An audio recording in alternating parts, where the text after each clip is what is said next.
সংবিধান সংশোধনীর যে কোনো প্রস্তাব অনুমোদনের বৈধ পন্থা জাতীয় সংসদ। ঐকমত্য কমিশনে শুধু আলোচনা করা সম্ভব, এমন মন্তব্য করেছেন বিএনপির স্থায়ী কমিটির সদস্য সালাউদ্দিন আহমদ। তিনি বলেন, এমন কোনো উদাহরণ তৈরি করা যাবে না যা একটি বিতর্কিত ও প্রশ্নবিদ্ধ প্রক্রিয়া হিসেবে চিহ্নিত হবে ভবিষ্যতে। বৃহস্পতিবার সকালে রাজধানীর সিরডাপ মিলনায়তনে সুষ্ঠু নির্বাচনের জন্য প্রত্যাশা ও চ্যালেঞ্জ শীর্ষক গোলটেবিল আলোচনায় যোগ দিয়ে তিনি এসব কথা বলেন।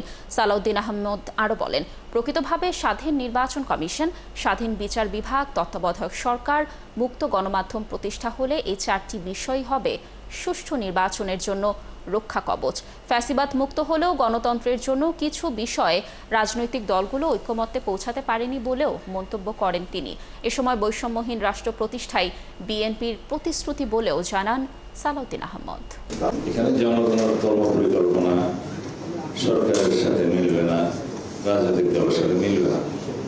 জনগণ নির্বাচনে অংশগ্রহণ করতে চাইবে একটি উৎসবমুখর পরিবেশে, সেটা তাদের কামনা, আকাঙ্ক্ষা, ইচ্ছা।